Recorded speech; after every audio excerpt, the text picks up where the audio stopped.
David Shukri, English Photo Works. Yes. Who told me to get hold of you when I finished talking to him. That as soon as we hit stop, he said like, "Oh, you should get Helen on for this." Oh God. So I wonder why. But this has been quite an interesting build up for us to do this because we've had like the almost like we've had a negotiation on what we're going to talk about, and it's been quite fun. It's been quite an interesting. No Brexit, no religion, no politics. Well, actually, naughtiness is good as long as it's not too naughty and too. I tend to not be terribly naughty. I think I'll be quite boring. I'm quite naughty, so I have to really watch what I say because the thing with photo shoots is you can get away with anything. Yeah. Because hopefully it's not recorded. And hopefully there's not any CCTV in the studio that you're working in. Yeah. Otherwise, well, you're in trouble, really. Whereas this is the complete opposite. This is entirely CCTV, essentially, because it's CCTV everywhere, obviously. Yeah. Yeah, I can see it in all the corners of the room. With the massive window next to us, I imagine there's about 4 or 5 people filming us. So let's just get started with how you got into modelling, where you got started. What was it that kind of broke you into modelling? Oh, God. Broke me in. That sounds wrong. That's not funny. How did I get into modelling? I was 2. So my great uncle was a wedding and portrait photographer, and he needed some baby models. And I happened to be born at that time, which was That's helpful. It was very helpful. And then I didn't get into modelling professionally until I was about 17. So I was scouted and I was working in co-op. Oh, am I allowed to say co-op? Yeah. I was working in cooperative. I used to work for co-op. So oh my God, so much fun scanning those little bastards. And I've sworn. I said I wouldn't swear. That's right. That's only a light one. The whole thing. Co-op. So the scout came up to me and said, "Hello, young lady." And I thought, oh no, who's this creepy older man approaching me? And then I had danger, stranger danger. That's what my mum used to say when I was younger. And he gave me his card and asked me to come along to a photo shoot. I should really remove my sunglasses. Oh, that's better. We should point out that so far you have been wearing sunglasses. Yeah. Yeah, this is the weird thing with autism, as I was explaining. I don't like real eye contact because when you have a photo shoot, you're hiding behind a lens. You're not looking intensely into somebody's eyes when they're, I'll just find a point in the room to stare off into. Yeah, just look down. Just don't look at me. Otherwise, I won't be able to talk. I'll bow. I hate autism at times. You bow. Oh, I like bowing. I can get used to that. So you had this guy come up to you to scout you and... Yeah. Was it for was he an agency or was he just a photographer? Or he was a bit of both. So he worked in Bristol for a photographic company. And in those days I was nice and skinny. Well, not that skinny's good, blah, blah, blah. But I was tiny and I had really, really long hair. But I was a typical ugly Betty. So I had massive glasses and massive fringe. And I thought he was joking to start with.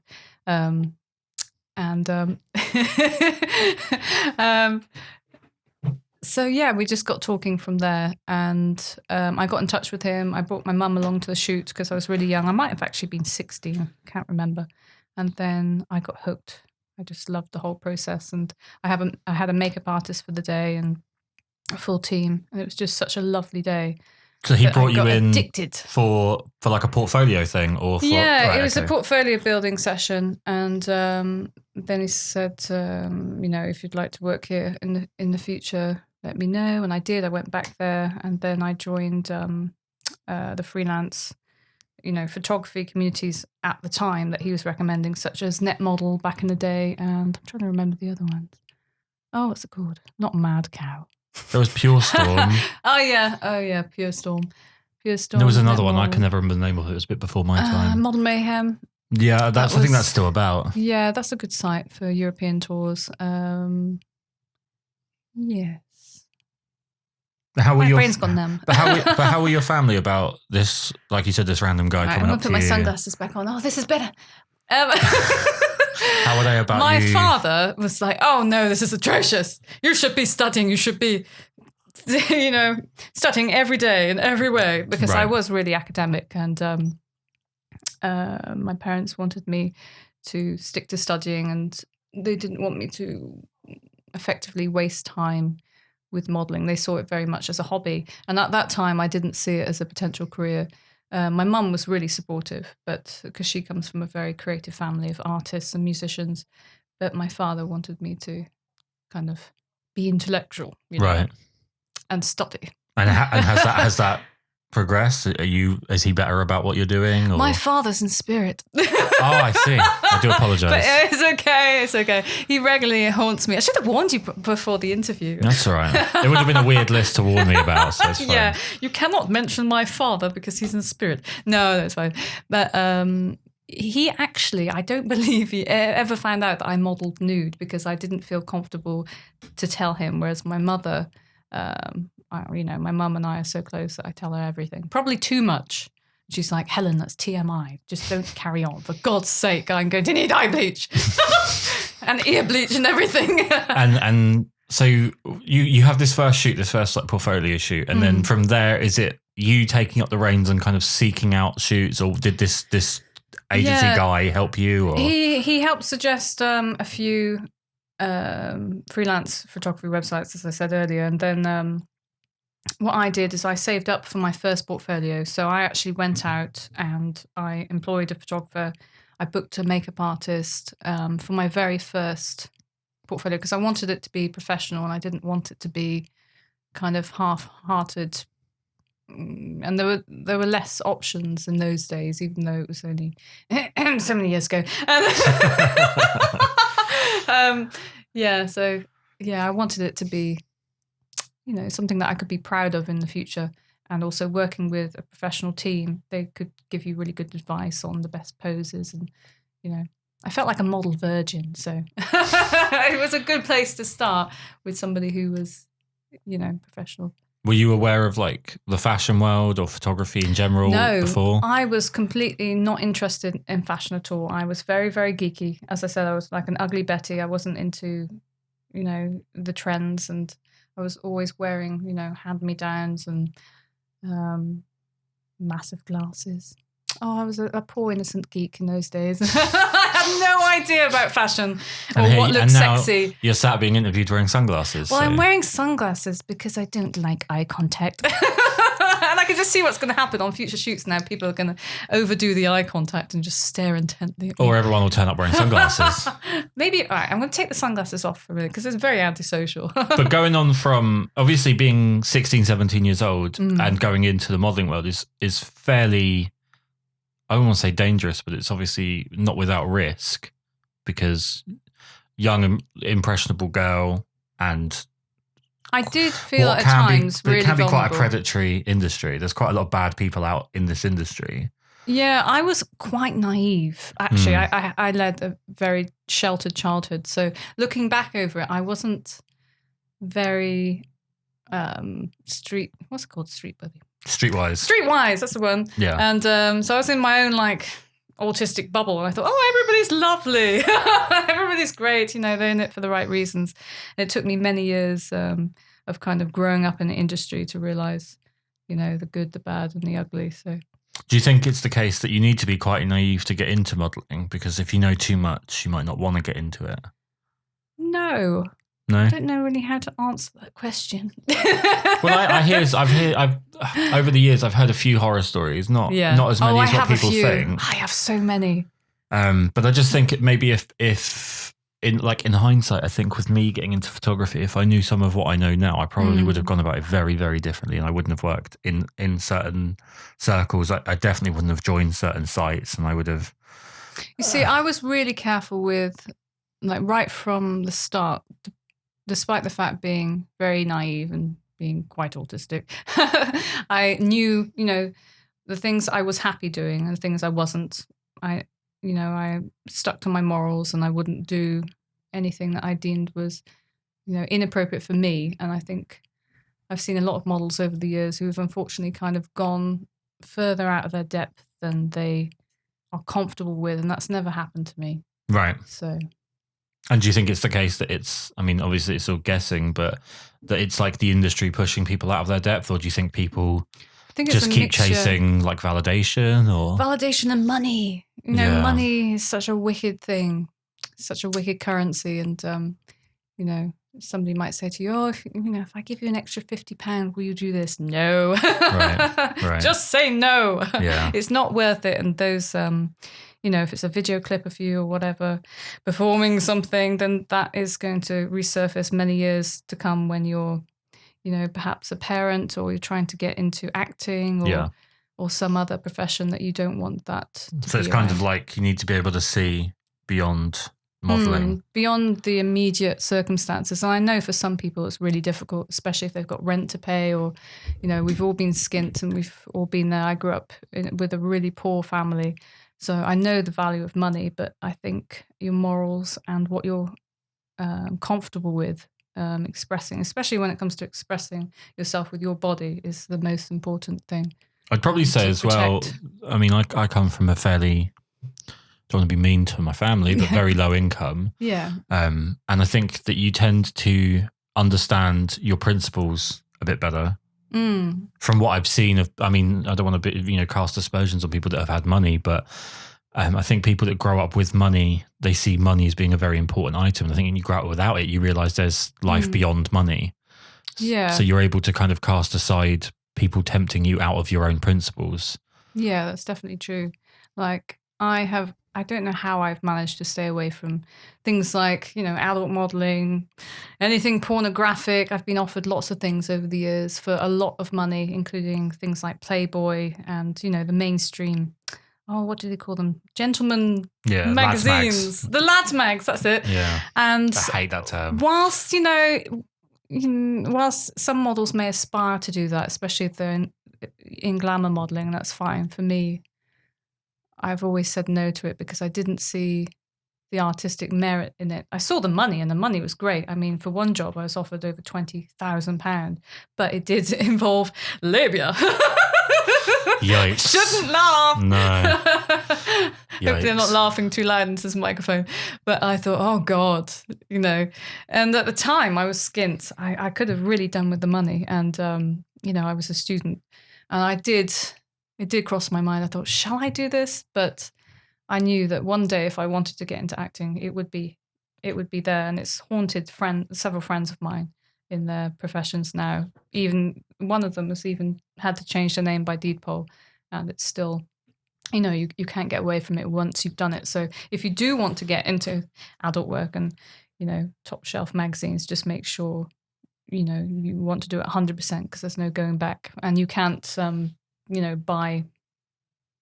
You can't hide them. They're there forever. No, the internet kind of remembers everything. That's the sad thing about this day and age, I guess. Yeah.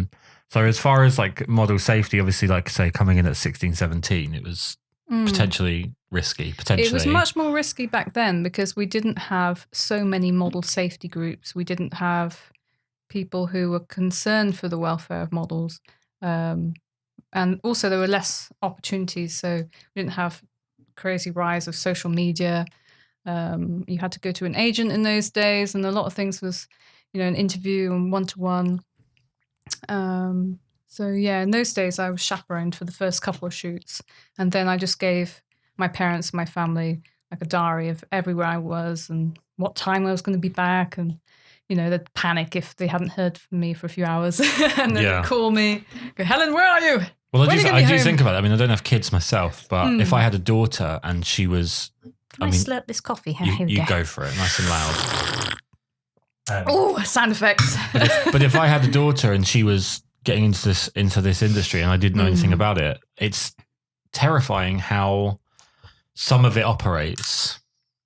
Yeah, I was thinking about this. I thought, if I had a daughter or son, would I want them to go into modeling?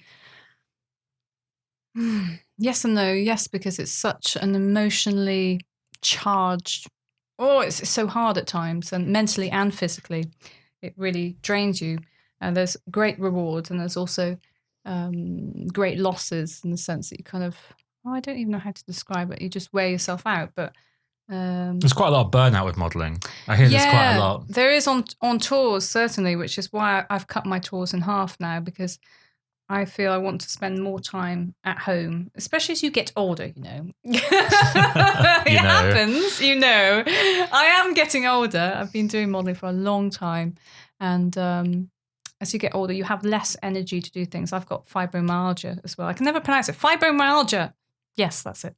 And so, I was very ill this year. I was in bed for like 3 weeks of January. It was a complete write-off. So I cut work in half, and I've been much better since then. It can really, tours exhaust you. Yeah. It's just full on, and like full on 10-hour days at times. And then you go back to your hotel room, and you have to do all your admin and all your accounts, and it's like never ending. And then you might get a message at midnight from a photographer saying, "Oh my God, I haven't heard from you for tomorrow. Are we still okay? Do I need to leave you a negative reference?" Right.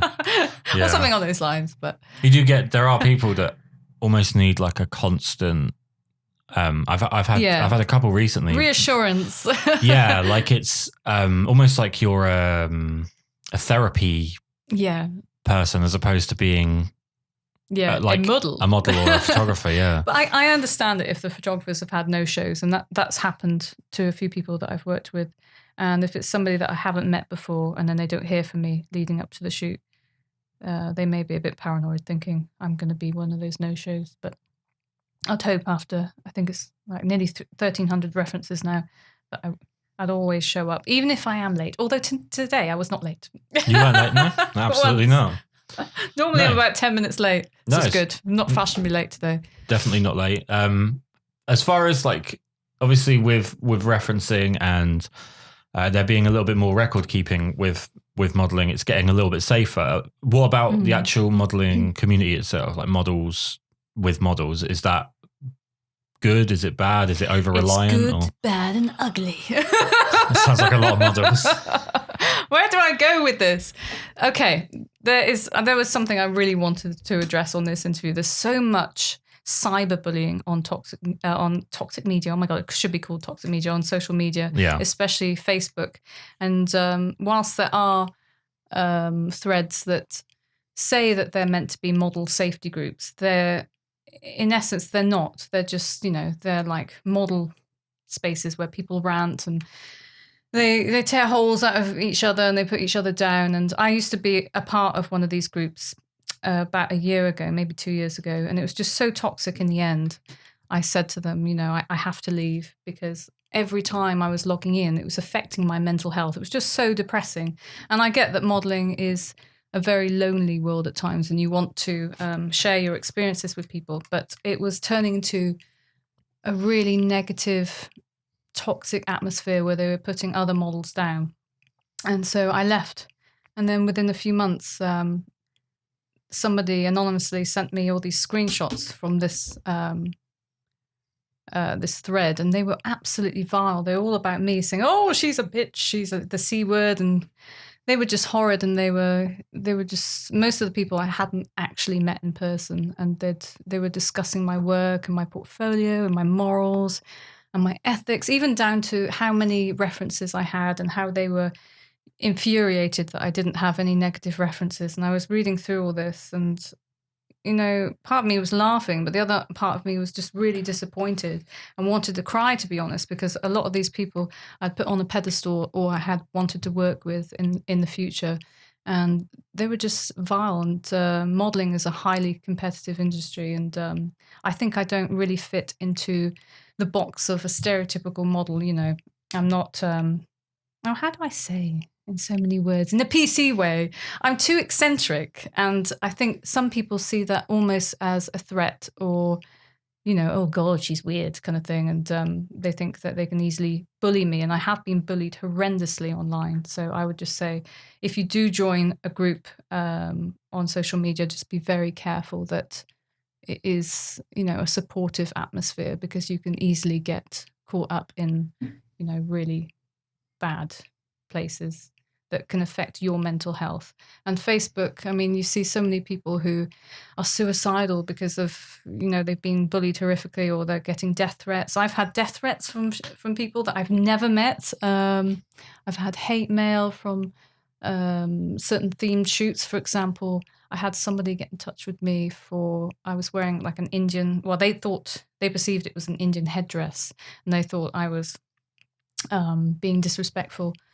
But he wasn't. Like it was cultural just, appropriation. Yes, that was the word. And that stupid PC word that exists at the moment for. But looking back over it, I can understand, and I've always taken the time to get back to those people and say, I'm sorry you felt like that, but this was just a feather headdress. It wasn't meant to represent a religion. So now I'm much more cautious about, I try not to model things that are either religious or, I won't do things with Brexit or, something controversial. I try to stay away from. Yep. Whilst not kind of losing creativity and artistic, Well, the main problem at the moment, I think, is that being a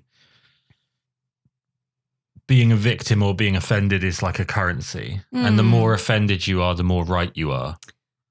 Yeah. So if you can find a way to, there are things that are offensive. There are things that are racist. There are things that are homophobic and anti, almost any walk of life. I don't understand people who are mean.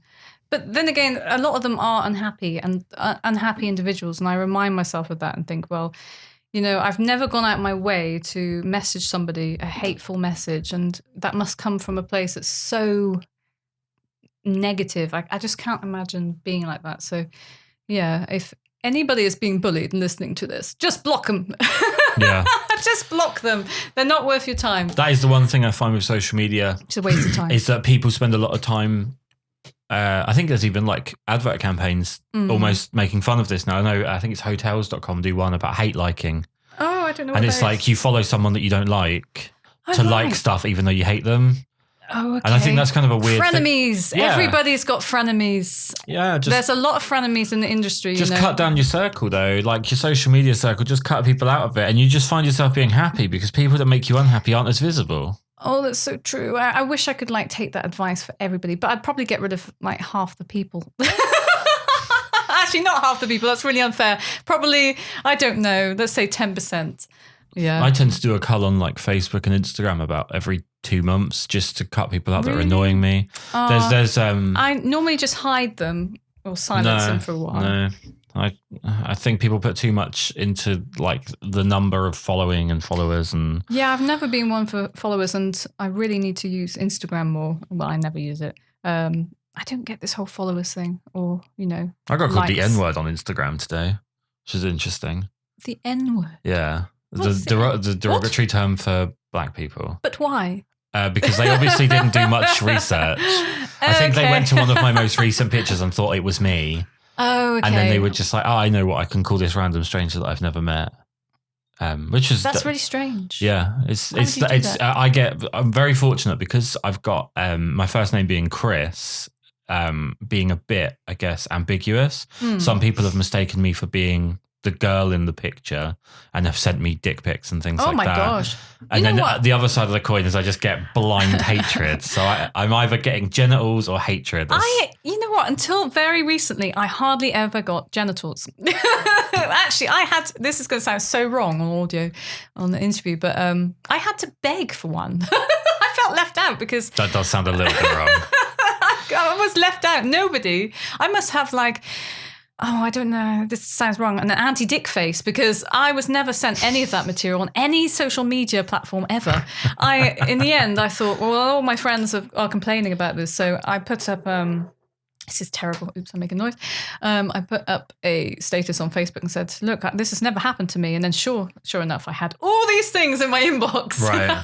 All of a sudden it lights up. Oh my gosh. And one, I shouldn't really say, but I'm going to say one was from a photographer. And I just I don't know what to do with this. I'm just going to not look at it ever again. But yeah, just be careful what you wish for. Yeah. Because it could end up really bad. You might be the first person in history to ask for it. Really bad. Okay, so you've been you said a number of years. We'll stick with that as being a good since I was 2. Since you were 2, so you're modelling a number of years. That's a long time. What about the landscape has changed in terms of are you finding photographers of a better quality now than before because it's a more they can do more learning, I guess, on YouTube and whatnot. Yeah. Are they getting better generally? Or? I think they're getting better generally, and because digital is so much more accessible, and I don't know if people argue with me on this, but it takes less patience than, say, developing film. Yeah. And in my day, there are many more people using film, and I adore film. It's my favorite way to shoot because it's much rarer these days. But yeah, what else has changed? Obviously the internet and just what's available now, and the equipment and how easily you can hire a model as well. Whereas, back in my day, it was all agencies or... It was a lot more difficult just to even get to the point where you could get a photo developed and it actually be of any worse. To then start paying someone to stand in the way of it is obviously... Yeah.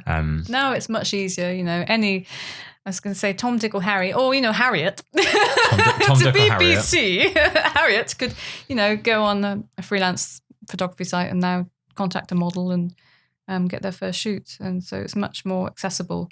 Do you think it's good that it's more accessible? Yeah, because, yes, there are going to be people who are absolutely awful. Yeah. And there's a few that I've seen that I thought, oh, gosh, I have to hide this portfolio on Purple Port or wherever. But there are also there's always going to be fresh talent and people that generally wouldn't have been seen back in the day because perhaps they couldn't afford to develop film or to go to an agency and employ a model. And also, I guess with social media, there's more platforms for people to show off work and for it to be found, as opposed to like going way back when it had to be like magazines or bust. Yeah, it's just much more accessible and there's... Yeah, I didn't know what else to say. It's just easier. So 2 weeks ago, for the first time, I joined a camera club. Oh, okay. And I've had mixed reviews from camera clubs. Some of them are very good, and some of them are very bad, and some are in between. Well, my mum was a member when my mum used to do a lot of film photography when I was a kid, and I always remember all of the problems she had coming back. Where, from what I can remember, I was fairly young at this point, but there was a lot of, you're a woman. Yeah. Photography's not for you. Like, you cannot possibly take a photograph because you have a vagina. Yeah. It keeps getting in the way or something. So she had a lot of negative experiences with it. So I built up quite a disdain for camera clubs generally. And I've done one sort of teaching day at a camera club where I watched the people that ran the camera club hideously bully one member of the club. Oh no! So that reinforced what I already thought about camera clubs. Since joining this one, I am the youngest person there by about 350 years. Yeah, I have to admit, Karl, like most of them are very stuck in like the 1930s. Yeah. When most of them were 40. But saying that, some of them are stuck in back in those days, but they are, gentlemen and they treat you with respect. It's, a mixed ball pit. Is that the right word? Mixed bag? Mixed bag. Mixed bag. Mixed bag of balls. Mixed bag of balls.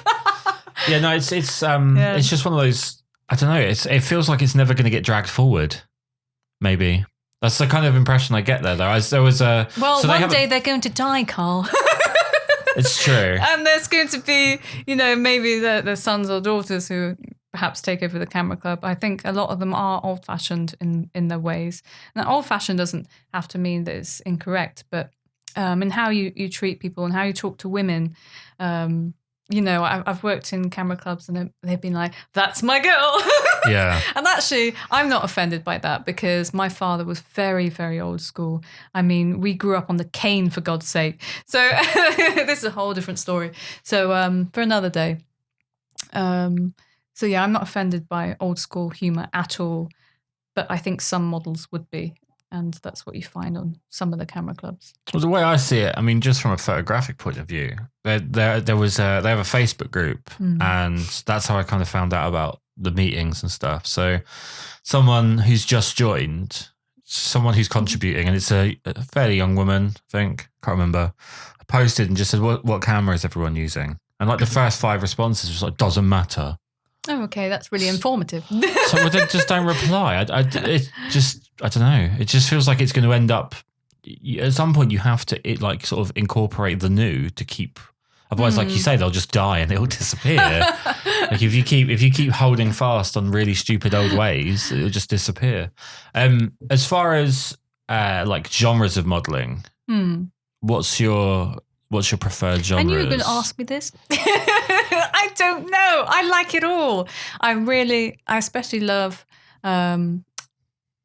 portraits. I love beauty. I love expressions and acting and modelling. I try and do as much acting in photographs as I can. I don't know, what else do I love? I love being nude. Right. I'm a naturist at heart. I see no shame in the nude body. What else do I love? Was Old it Hollywood. strange the first time you shot nude? Was that? Oh, this is a long story. Yes. Yes, because I think for everybody, this is why I understand, complete beginner photographers who are shooting a nude for the first time. I understand their nerves from how I felt when I first, removed my clothes on the first shoot, because in everyday life and society, you're only nude either if you're having sex or you're in hospital or perhaps you're dead. For a shower. When you have a shower. A shower. I've forgotten. Yes. Showering. Yes, you have to take your clothes off to shower. You do. Or bathe. Otherwise, you might get a weird. bit wet. Yeah, it's a bit weird otherwise. So, yeah, my first shoot, I was absolutely bricking it, a Bristolian word, bricking it. And I'm not very proud of this, but I got drunk.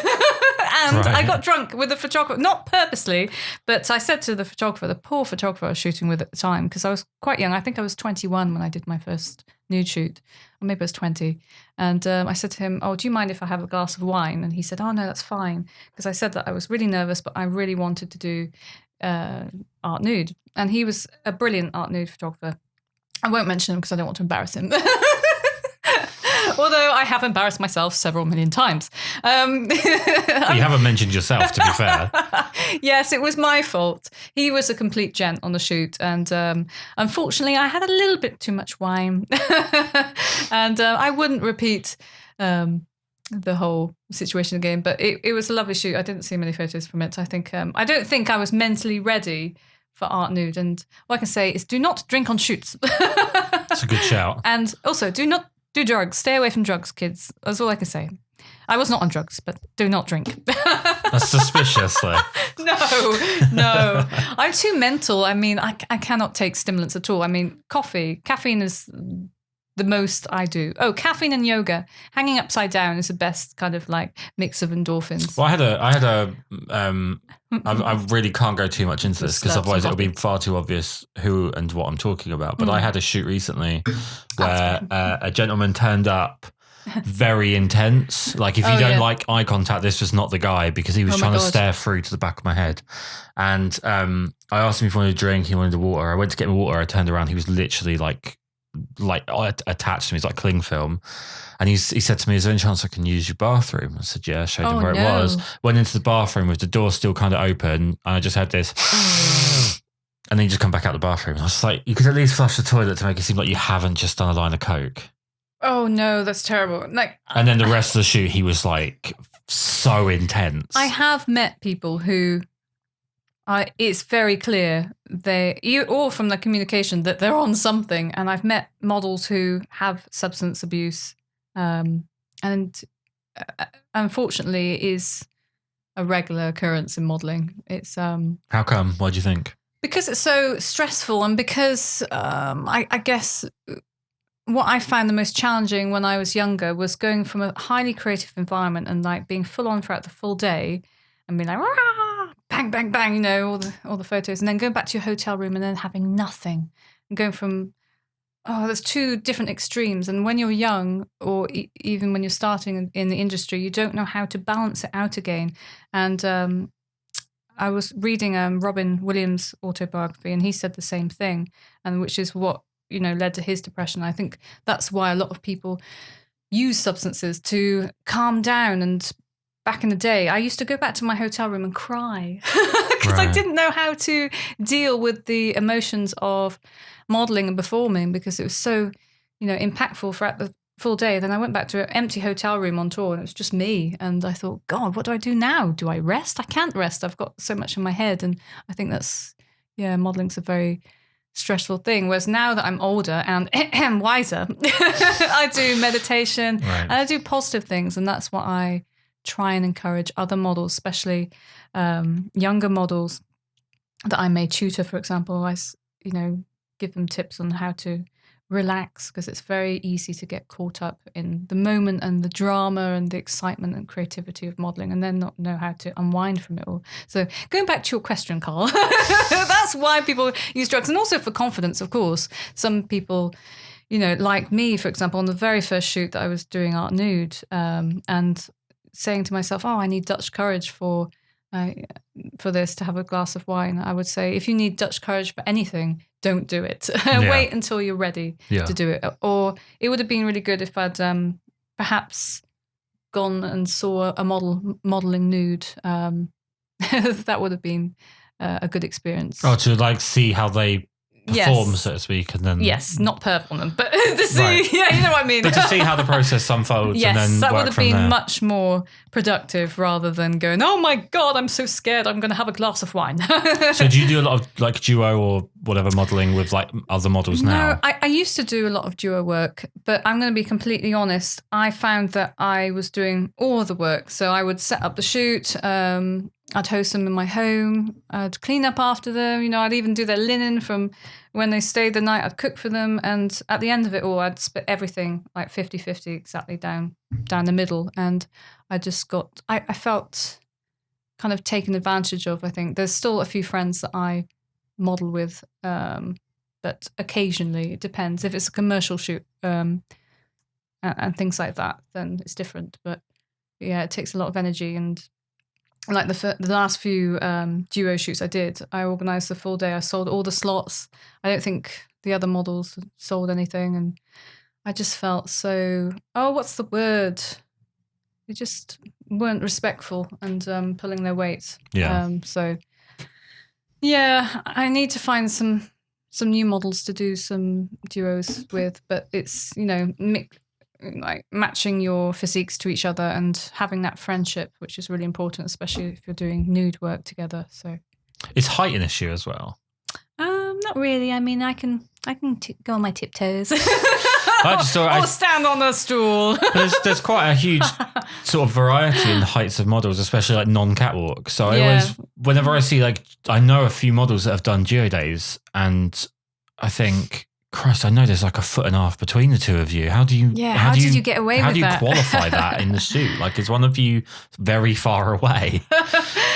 You can do that. Or, you got to do the forced perspective thing. I have actually, because I am quite petite. I have stood on little stools before. Yeah. I find it really funny. I would work with. I've worked with somebody who was 6 foot. I think she was 6'1". And I felt so tiny compared to her. But for the majority of the shoot, the photographer wanted us lying down, which helped. Yeah, well, that'll do it. Everyone's the same height like that. It was really funny, actually. So I don't discriminate on the basis of height. I'd work with a dwarf all the way up to somebody like, I don't know, 7 foot something. So people that are 8 foot can fuck off. Is basically. Yeah, they can all fuck off. Oh God, I would love to work with somebody 8 foot. I don't think they exist, do they? I think there might be 1 or 2. 7 foot something. Yeah. I doubt that they're like just knocking around on the British modelling scene. They're probably playing basketball. Normally in China. got something wrong with their thyroids or something. Yeah. No. As far as like quite a lot of models tend to transition either at the beginning or halfway or suddenly towards the end towards photography. Any interest in photography yourself? I love photography, but I have a short attention span. Like if I love modeling, and if I can't apply myself 100% to something, I generally don't do it. So I think I would do photography in the future, but not now. Would it be a case that you'd like, when you stop modeling, then you could consider it? Is that what you mean? Like, because modeling takes up so much of your time. Yeah, modeling and singing. So I sing as well, right. And songwriting. So photography, yeah. And but would you be someone that wants to photograph models, or would you be more interested in something else? Probably, models and all sorts, really. Yeah. Models and, Joe Public. I love faces, so I'm really captivated by faces and eyes, which is strange, just for what I said earlier about hiding eyes with autism. I like photographing other people's eyes. There's a camera there, so it's fine. I just love emotive portraits, so I would choose actually to shoot on film if I got into photography. Maybe one day, I keep saying this, and I said this like 5 years ago. I need to pull my finger out and actually Everybody do it. says maybe one day about a lot of stuff. I would love to, especially as it runs in my family. Like some of my family are photographers. It's usually about the gym or something for me. I say maybe one day and go and eat another cake. You know what you need to do? Just buy a cross trainer. Oh, no, it'd just be good for hanging clothes on. And then it just sit there, like mine. Yeah. get out like 2 a.m. where you're watching the shopping channels and you're like, oh yeah, if I got that, I'd get in shape in 5 minutes. And I did use it for a while, and then it turned into an additional wardrobe that I hung things from, and cats as well. Cats. Yeah, we differ. I'm a dog person, you're a cat person. So yes. It's very hard for us to come to the table together on this. So one of the things that happened coming into like the planning of this was you warned me about bringing notes. Oh. And you've brought notes. Oh, yeah. You see, I so have I'm going to do something for you that I've never done. Oh, okay. I'm going to throw it to you because you have a list of things there you want to talk about. Gift, by the way. Secret talent. My gift is your notes. Oh, I have a confession in that I only scribbled them down just as I was going out the door because I thought, oh no, I haven't done any notes. Ah, you had me all scared. So I've covered, what have I covered? We've done model bullying. safety. I've covered model safety, background information. Oh, fantastic. What else? I can't read the fourth point. What's the fourth point? Oh, artists. Oh, I love working with artists. If you're an As artist. in painting. Yeah, right. Or painting me or drawing or, or sculpting. I have had all sorts of liquids all over. so terrible. Oh my God. There's so many innuendos at once. I've had all sorts of liquids over me when it comes to sculpting. Oh, I see. Okay. Like plaster of Paris type things, right? Yes. So my point was, if you're an artist and would like to work together, please get in touch. So what's the difference then between working with, obviously I'm aware generally speaking, but as far as how you apply yourself, what's the difference between modelling for an artist and modelling for a photographer? I mean, you can do life modelling. I choose not to do life modelling. That's when you stay really, really still for a long period of time whilst they're painting or drawing you, which I find really excruciating with fibro. So I can't do that. So I work with artists who take the photograph and then draw or paint from the photograph, which works much better for me because I cannot sit still in one place at one time. And even for this interview, like, it's excruciating for me. Right. I feel like I need to do some exercises. Yeah. I'm always moving. I've got problems. Normally we do a podcast and at the end of it, when it's all done, I pack down and just lie on the floor and try and stretch my back out and stuff. People don't realise how horrible it is to just sit still. Sit up really straight. Now you've mentioned That's I'm better. shifting in my seat as well. Oh, by the way, if you're wondering, what on earth is this? I'm wearing a bullet bra underneath my top for the first time today. I'm very aware that as I sit up, they kind of go north. So much fun. So much fun. Yeah. And then I know another thing you wanted to talk about was about like trips abroad. Yes. Yeah. Because are you doing some? Have you been abroad before modelling? Yeah. Where have you been? Oh my God, where have I been? I knew you were going to ask this question. I was going to forget everything. Where have I been? I've been in all sorts of places. Greenland, Iceland. Oh, Greenland. Wow. Australia. Where have I been? Bali. Most of Europe. Yeah. Greenland was interesting. It's got the highest suicide rate, I think, in the world. I think Japan. it's now. I think it's in the ballpark with Japan. Yeah. Yeah, it's a very overwhelmingly depressive place. It's a beautiful landscape, and the local people are lovely. But I think that the culture has changed so much with tourism, and you just get this overwhelming sense. There's not a lot to do, and even the playgrounds are all concrete and. I don't know. I don't know if I'd return. I do like Greenland. Yeah. But my spiritual home country has got to definitely be Iceland. Right. So I'm taking a team out there again in a couple of weeks' time, and we're going to spend a week in the villa. We've got one of the best villas on the island, and then we're going to tour all around Iceland, and I'm going to model naked on glaciers. Chilly. Which is painful. Yeah. I mean, the first time I tried to do that, certain parts of my body got stuck to the ice, and I thought, when you have your life flash before your eyes and you're thinking, gosh, I'm going to have like the paramedics and people turning up. Trying to unstick you from a glacier. Yeah, trying to unstick me with, I don't know. It'd what would they do with hot water and things? No, because I think that would just freeze us quick. So I think it'd be like salt. Oh my God. Yeah, it'd be bad. I'm glad you've mentioned this. Maybe I need to take some salt this time. Yeah. Just a big suitcase full of salt. This is a good thing, actually. On another note, on pubic hair, for example, having pubic hair really protects you, and also having a fat ass, it protects you from the weather. If you want to sit down on rocks or, you don't need a cushion, it's all there, all the padding's there. So, yeah. So you're taking people from the UK over, yes. or is it from all over Europe? where'd they come from? England. Okay, so yeah. England this time round, I think. And so I love Iceland. I try and go there a couple of times a year. It's a tiny population though, right? It's like 300,000 in it's Iceland. really small.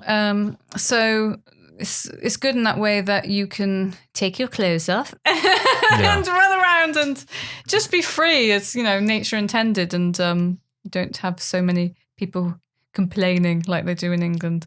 Say, put your clothes back on. You don't get that in Iceland. Well, we're getting to the point of being slightly overpopulated, I think, for the amount of land that we've got, and everyone wants to be in one place rather than spread out a bit. Yeah. When it comes to going to somewhere like Iceland, do you do like a recce first? Do you go over and... Yeah, so the first couple of times I went over just for holidays and to do photography with my partner, who's a photographer. And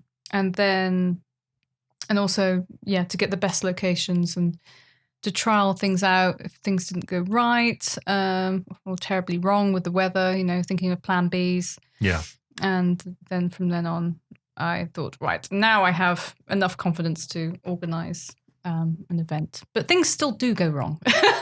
Like last year, one of the days was a complete wipeout with the weather, but that's why I always book a week out there, because we model over 3 or 4 days. And then if we lose a day to the weather, it's not the end of the world. We've got another 3 days to play with. Yeah. So it's all about thinking ahead and thinking of the worst possible situations. Just making sure everybody's safe. What's the draw to Iceland then? Because obviously, what's drawing you into going there? I really like cold places. I'm really weird like that. With fibro, for me, I hate heat, so I cannot deal with heat or humidity at all. So places such as Iceland, Norway, I'd love to go to Norway, I haven't visited yet, are ideal for me. And I like to work with models who are similar. I thrive modeling in a cold environment. So I'm quite unusual in that respect. I love posing on the ice and snow. Yeah. And occasionally you feel, this is maybe a little bit dangerous. Yeah. Your extremities are going a different colour and you're thinking, this is bad. It's quite a lot of different landscapes as well, right? Because I've never been myself, but every time I see images from Iceland, there's like it's not like, I suppose if you go, like, not to make a terrible comparison, but somewhere like the Lake District, which is also used by similar types of photographers for landscape stuff, it's sort of one type of landscape, whereas Iceland is a very small place with loads of variety. Yeah, that's what I love about it. I can't remember what I call it. The land of fire, ice, and snow, as I describe it. You can have all 4 seasons in like a matter of hours. It's a bit like Scotland in the Highlands, and you never know what you're going to get, which is what I like. It's just spontaneous and mad. But you said you don't like hot weather, but you've been to Australia. So how was that? So I went in the autumn. I think it was the autumn, and we went purposely in the autumn, and it was lovely. I really loved Australia. In a way, it reminded me of like England. I don't know, in the 90s. There was so much space. It was so vast, and I'd love to go back. I only saw a very small part. I only saw Sydney and the areas around it. So. Yeah, it was amazing. And that was a trip you organised, or were you taken over there for a job? That was what my partner organised. So we went out there and I did some testing work out there, because this is another point. Do not go and model somewhere for payment unless you've got a visa. So many models do. Yeah. And just don't. It's not worth it. There was a trip last year. Quite a prominent model in England organised to America, and got caught out on the fact they didn't have the visa, and they'd pissed someone off, and they phoned ahead, and I didn't hear about that. I try and keep out the drama as much as possible, especially after what happened to me with being bullied online by horrible people. But yeah, I know there's meant to be an infamous. I think she's a British model who moved to America, who warns the authorities every time. Oh, really? An English model steps on her soil. Oh, well, just in case. Marking a territory kind of thing. Yeah. And from some kind of, I do understand it from her perspective, but I just think that's a wicked thing to do. They're going to get caught soon enough anyway. Yeah. So you don't have to do bad things. I believe in karma. What comes around goes around. You don't have to take part in it. Yeah, and unless it's if you're going to go abroad to modelling, you're kind of stupid to not prepare yourself. Anyway, so it's going to catch you at some point. I think some people just genuinely don't think about it. I remember talking to a model about it, and she's like, "Oh my God, I need a work visa. I thought I could just, put it on my tax." And I know other models that have never done tax. They're students, and Jesus. Yeah, I've met them all over the years, and when you're first starting out, yeah, it's difficult, but there should be more resources for models on, what it takes to be self-employed and how to do accounts properly and to do taxing and to always get work visas before you work abroad. Otherwise, you could be banned from the country for like a few years or forever. Is that really worth it? No, it's not worth it. Yeah, and I think one of the things I've always talked about with schools in England is they teach you a lot of stuff that you don't need. And they leave out a lot of stuff that you could really do with. And I think maybe take out... Do you know why that is? Because it's a factory that's just there to put people in certain slots, I would imagine. They're, like at school, they just want you to work for someone else. That's why they have bells in school, right? It's to give you the same feeling as a factory setting. And bells. It's essentially like a prison system in that, you go from here to there, you do the thing and then you go back. And yeah, I found this when I was growing up. I wasn't taught how to work for myself, and it was a complete foreign concept to me when I left school and to other people around me, and they looked at me like I was insane whenever I mentioned being self-employed. Like, self-employed, what's that? Oh no, that's far too dangerous, can't do that. I'm going to work for like this multinational corporation. I was like, good for you. Yeah. I'd rather struggle and do something that I really love, and I did really struggle back in the days. And I did have part-time jobs working for either banks or other roles and things that I liked. I have a past. But the thing is that a school is a government-run establishment, and it's like they don't teach people how to pay their taxes if they were to choose self-employment. It's the same as a bank loaning you money but not telling you how to pay it back. It might seem like in the long run they could get you for the fines and whatnot, but it's a very long game to play.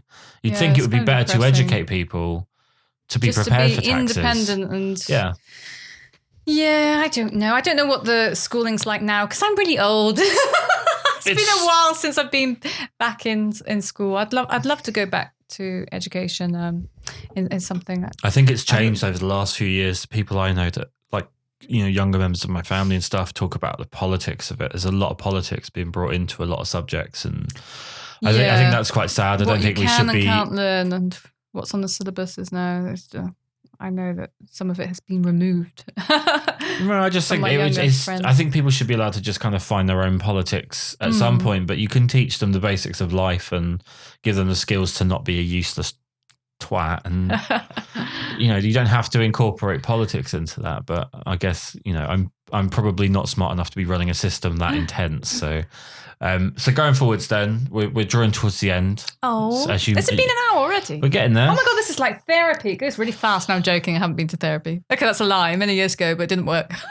I've done therapy. I had two lots of therapy. I had one when I was a teenager. It was terrible. Just was really, like, I think back now and I just think how funny it was. Like, God. It was just asking the same question over and over again. Yes, I went to a counsellor and it was like looking in the mirror and I thought I could just do this at home, and I did. And I got much more doing meditation and listening to people like, I don't know if you've come across Bob Proctor. No. Amazing guy. What is he? He's a business and life coach. And and surrounding yourself with positive people.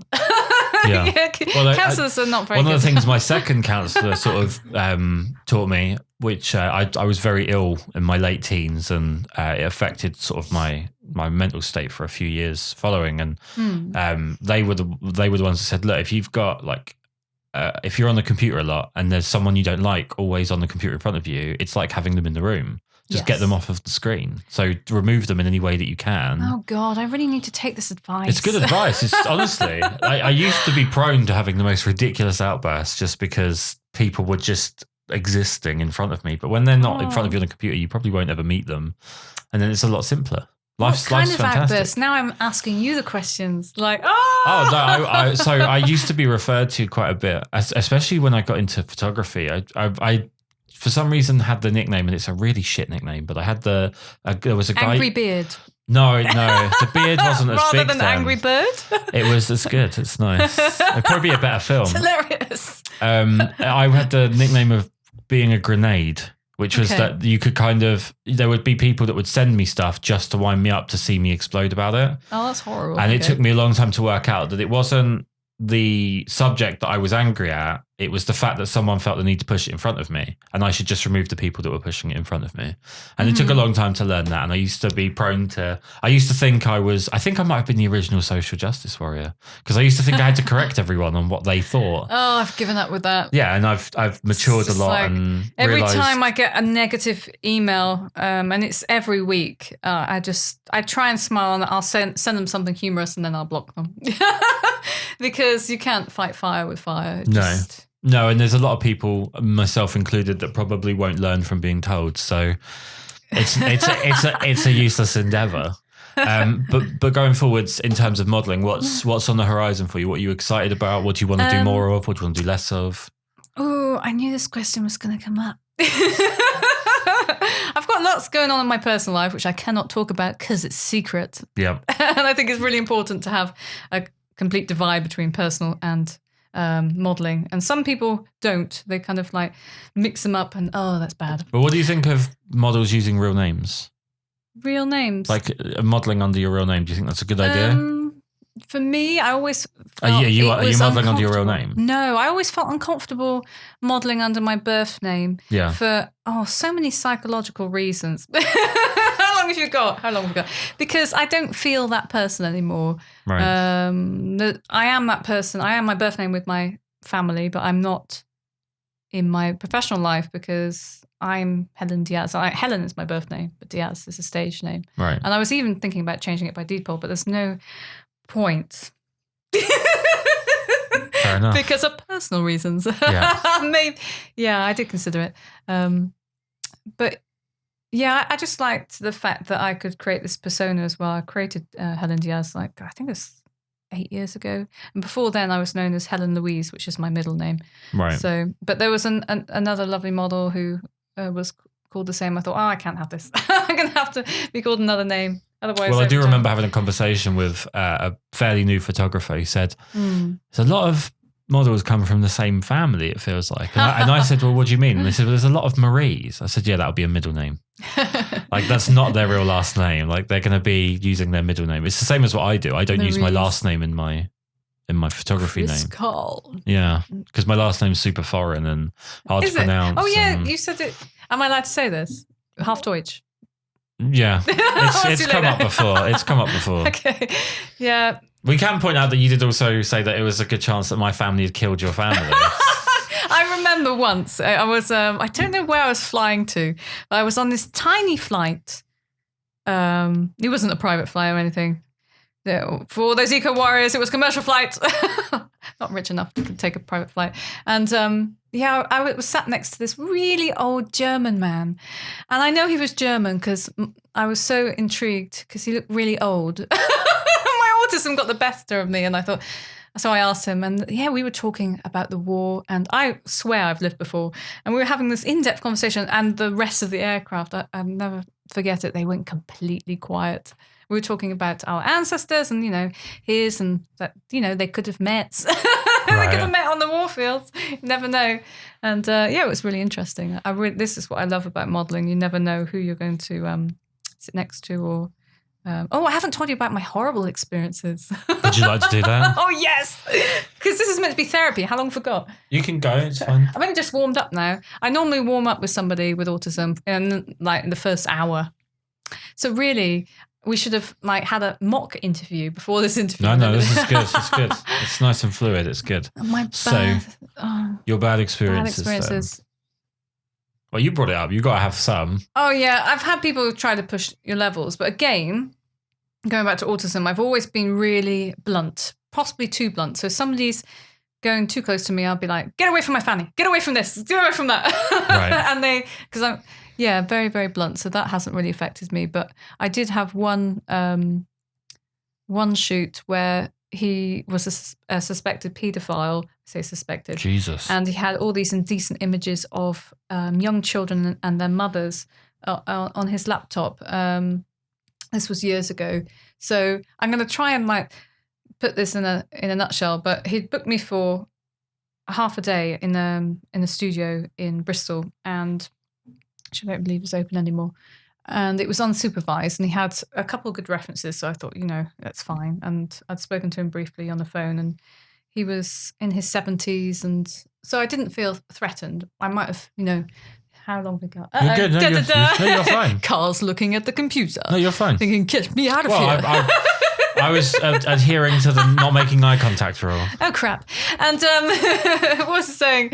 Yeah, so the shoot went nice, but at parts I knew he was trying to push my levels, and I was just really blunt with him, and he was trying to follow me into the changing room, and yeah, luckily I'd parked my car outside, so I knew I could leave whenever I wanted to. And because he was really old and quite frail, I didn't believe I was in any immediate danger. And then at the end of the shoot, we had like half an hour to spare, and he said, "Oh, I've run out of memory or something. I'm just going to upload this to my laptop. Would you like to see my other work?" And I said, "Okay, that'd be nice." And his other work, this is really going to be graphic. It consisted of photographing, I don't think you're allowed to call them prostitutes these days, adult workers, escorts, in various positions. Right. So he'd slept with them. Then this was, his last portfolio before he shot models. He slept with them, took photographs of them injecting themselves, and then Jesus Christ. Oh, it gets worse. He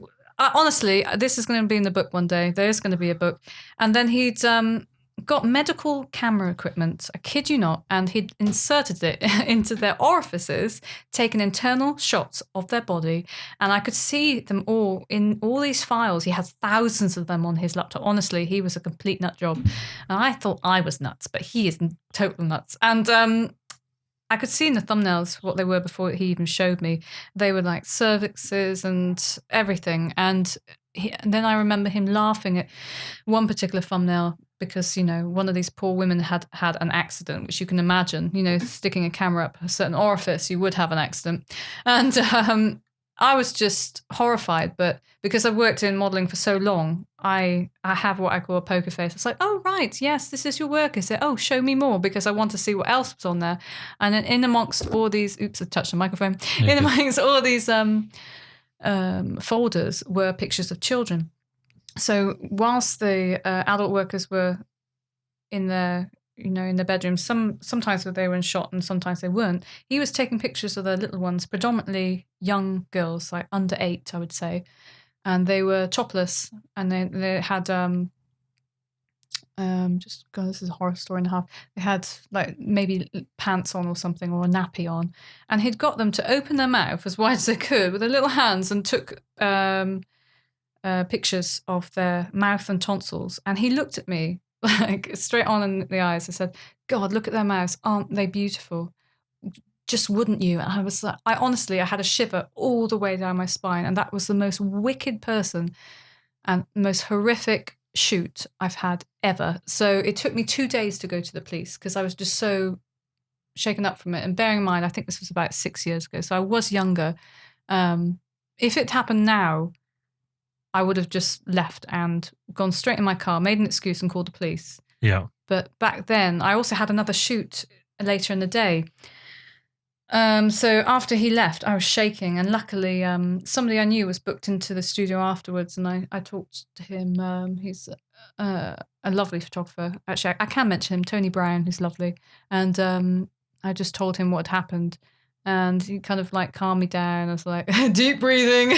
But for weeks after that, I had these poor little girls' images going through my head. I felt like I was mentally raped, honestly. And also the women as well, because they were completely off their face and had, their pupils were completely gone and they were dead behind the eyes. And that's the real dark side of modelling. I think there's definitely a grey area in which models have to be really careful from modelling into escorting. And sometimes people kind of get lost along the way. They might gradually do erotica or be pushed into levels that they don't want to do. And then they get into, perhaps drugs or substance abuse or something like that. So yeah, that was a big life lesson for me, like 6 years ago. But going back to the police, I did inform them eventually, about 2 days later. I think they searched his home and he was known to them. So yeah, he was banned from Pepperport. Russ took him down within, I think it was like a day of me getting in touch. It was really, really quick. So yeah, he is gone, but he's probably still out there. And who knows, he might listen to this interview, but he is a pervert. So Jesus. You do meet the odd character, and that will stick in my mind forever. I mean, it was horrific. To take advantage of people when they're truly vulnerable is really evil, a really evil thing to do. But you get that in modelling.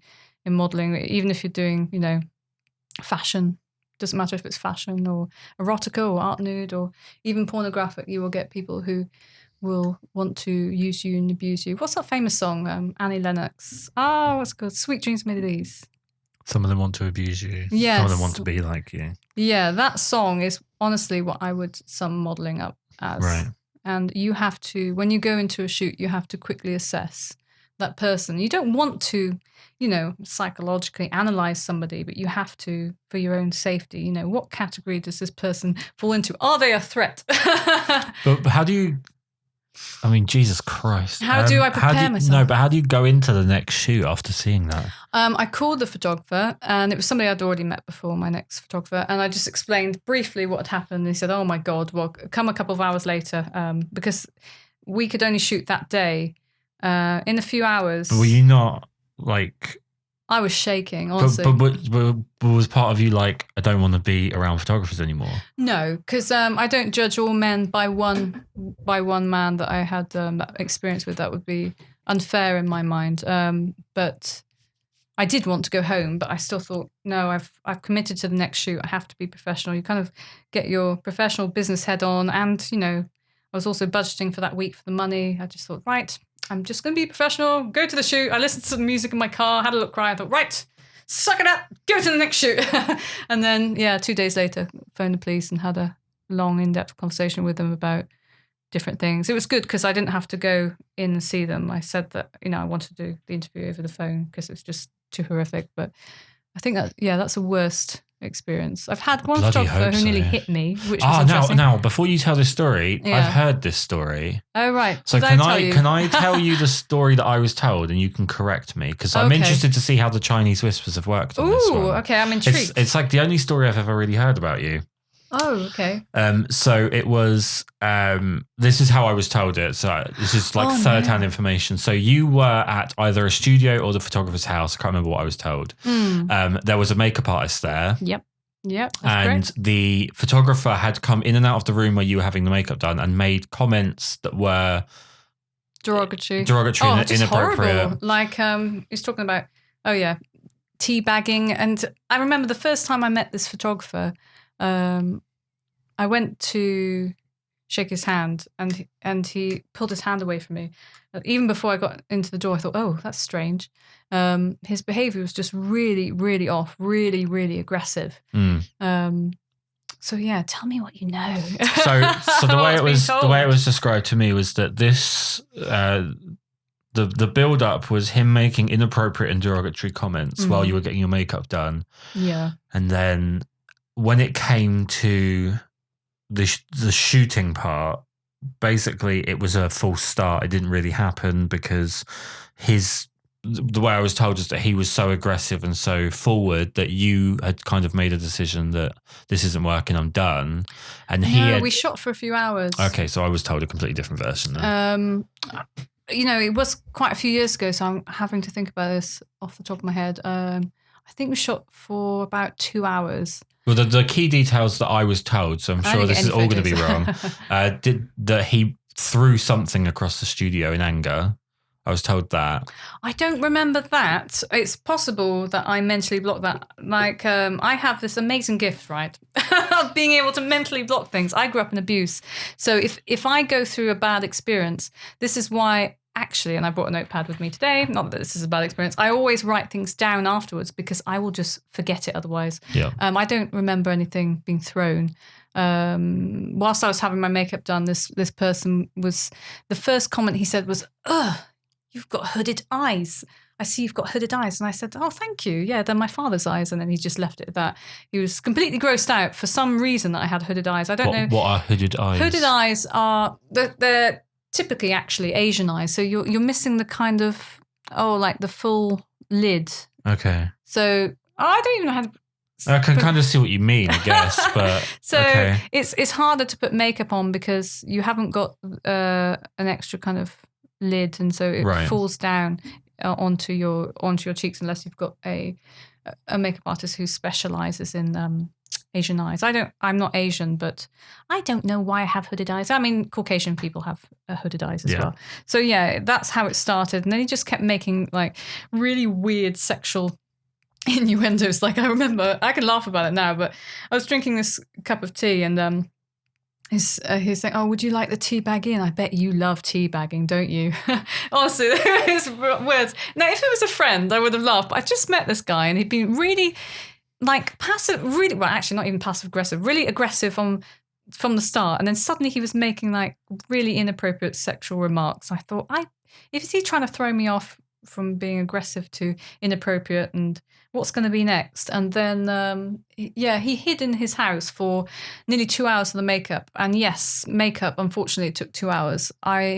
In hindsight, I should have gone with the makeup artist that he had recommended, but I wanted to give the opportunity, because it was all for testing, so none of us were getting paid. I wanted to give the opportunity to a makeup artist friend of mine at the time who came along. And yeah, it took forever to do the makeup, and to be honest, it wasn't very good. Right. It wasn't very well applied, and I did look a little bit clowny. And bearing in mind, this was a few years ago. If it had been now, I would have said, I don't think this makeup's going to work, and I would have been honest. But I didn't want to hurt her feelings, so I just went along with it, and then. Let's call him Dave. And then Dave came in, and he was like grunting, grumbling. He took one look at the makeup. It was just like, and just sighing and grunting the whole time. And really, really angry, aggressive person to be around. Actually, it wasn't a laugh. It was horrible. And then we started doing the shots, and he's got like a natural light studio as part of his house. Attached to his house, and then his behavior was just getting more and more aggressive, and he was just not happy with everything and micromanaging like each and every individual movement to like we're talking about degrees. And back then I didn't know I had fibro, and I was in agony, and I said I cannot hold these poses for too long because this is hurting me. And in the end he lost his temper, and I said, "You know what, I cannot take this anymore. I'm going to go." And I didn't even raise my voice. I never shout at people. I never swear or go crazy. And I just said, "I cannot take any more. I'm going to go next door. I'm going to pack my stuff, and then I'm leaving." And that was it. It might have been a bit louder than what I'm talking now. And so I went to the room next door, packed my stuff. And meanwhile, he was talking to the makeup artist and saying, you know, how he should really only work with professionals, how I should just give up modeling. Oh yeah, he said that before I went in the room. He said, "Give up modeling, you're useless." And at this point, I laugh about it now, it's years and years ago, but I was near to tears because he made me feel so worthless. And, you know, right from the beginning, he was insulting my looks and my character. And so whilst I was packing, he was saying to the makeup artist, "Look, I don't want you to mention anything that's happened to the shoot. I can get you lots of paid work. I can do all this." And he knew I could hear him. He didn't care. I should have recorded it, but I had a really old brick phone in those days, and I didn't record it, unfortunately. And so I packed and went to go out, and went out through the studio door. And then he got right up in my face, like literally, it must have been a few inches away. And then he was just spouting this stuff, just really, really aggressive. And I really thought, if you don't say something, Helen, now, he's going to hit you. And so I did. I raised my voice. I said, "If you don't step away from me, there's going to be trouble." And we were outside his studio at this point. And I was just thinking, God, I wonder if the neighbours can hear or whatever. I don't think they could, and then he took a step back, but he was so close to doing something. I could just see it in his eyes, absolute psychopath. And then the makeup artist hurried us both along. She was like, right, quick, let's go in the car and just leave. So we left, and I contacted Purple. I didn't leave him a negative reference because I was so close. I was getting so close to the 1,000th reference. And I thought, well, getting on that way, I just thought, I do not want to relive that moment every time I log into Purple and see a negative reference. So I thought, I'm just going to report him privately, which is what I find more productive than making a big drama about it on forums or anything like that. Or go to the necessary authorities, which actually at the time I should have. Because I did feel in danger. So I told Purple, and unfortunately they didn't remove him until a very bad assault. And I heard, I think it was a year later, that he assaulted a makeup artist. Again, that could be rumours. I don't know if that's true. Right. But it was so bad that he was removed. So there must have been a police report of some kind. So yeah. So what did you hear? I don't think he threw anything. I could have blocked that from my memory. Maybe it's I mean, people tend to add on what they want to add on to make things more exciting. So it's funny. You could have the most ridiculously dramatic thing happen and someone will still find a way of tacking on an extra little bit. So it's probably the case that was tacked on. But yeah, it's pretty much what you've just said, that when you went to leave, you were outside and he was like right up on your face, hands clenched. And I was polite throughout the whole shoot. And actually I was dead professional because, you know, when you meet somebody and you just know that you cannot really joke with them. There was nothing that could possibly that I had done that could possibly have caused him to be so aggressive, and it was just mad. And I think he assaulted quite a few women from what I've heard. So there you go. I've actually just remembered his name, funnily enough. Oh, have you? I mean, if you'd like to mention it, but you might be. I'm pretty sure it begins with an A. Yes. Yeah. So I've got the right person. A and. The last name begins with a C. Yeah, that's the right person. Yes. Yeah. No, it's I had to cross path with that person myself via message. Unkind, nasty individual. He'd messaged me about working with basically his property. I'd worked with a model that he'd worked with and that I shouldn't interfere with his property. Which, I'll be honest with you, I was so naive. Oh, he said the model was his property. Yeah. Oh, right. And I was so naive at the time. I actually thought it was a joke, the way he'd written it. God. And then he came back fairly strong. When I looked at it afterwards, it looked like I had taken what he'd said very seriously and laughed at him. When in actual fact, I thought he was joking and laughed.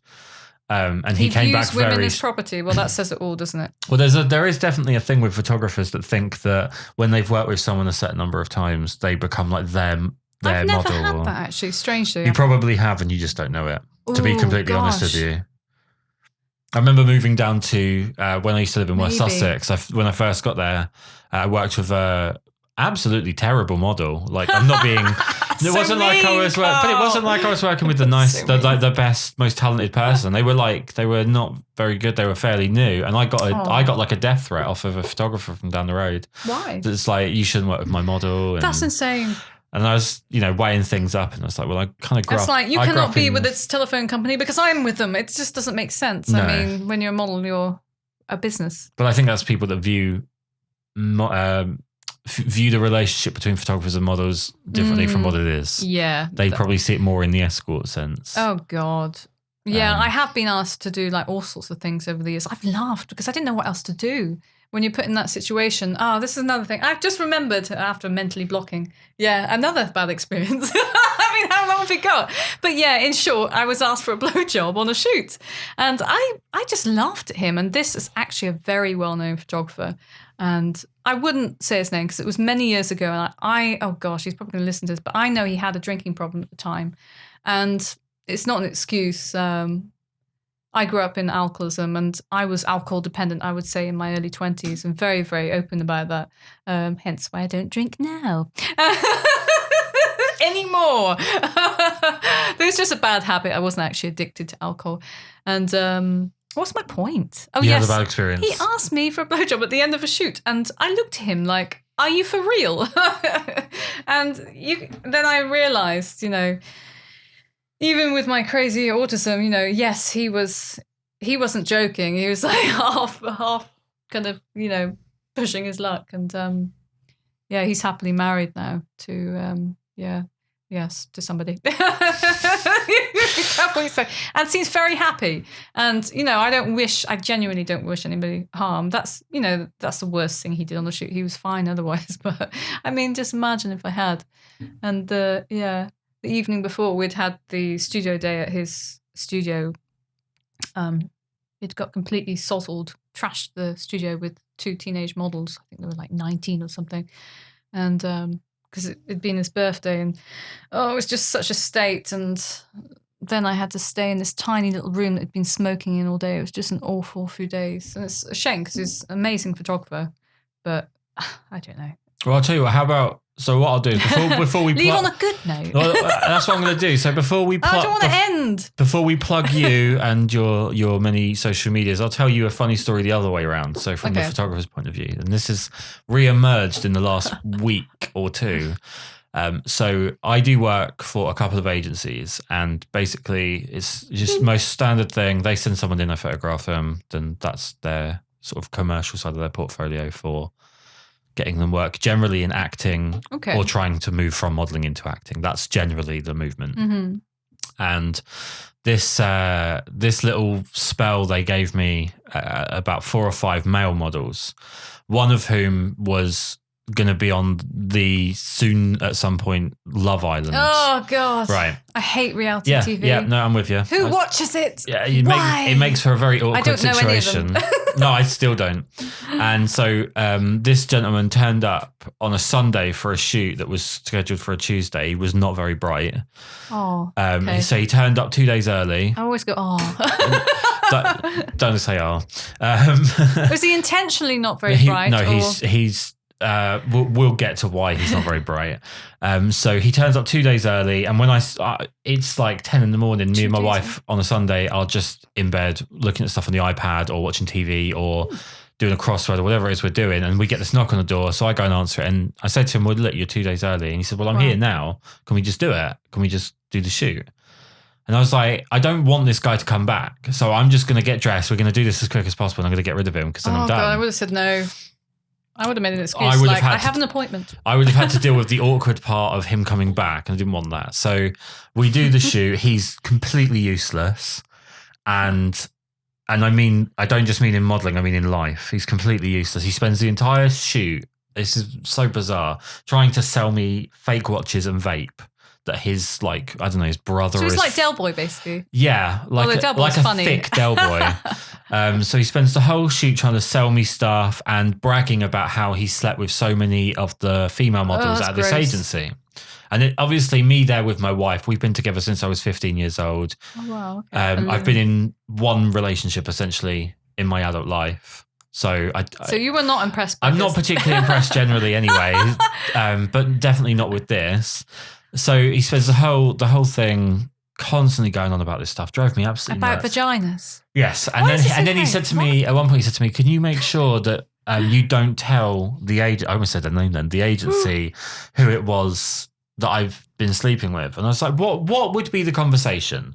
I phoned them up and I say, "Oh, hi, Kris here. Yeah, just really quickly, X, Y, and Z has been sleeping with so-and-so." Like, I'm going to, like, who has that conversation? Hang on a minute. It could have been reverse psychology. Maybe he wanted you to and he's planting that in your head. Or maybe you don't think he was bright enough. I don't think he could spell the word reverse. Oh, no.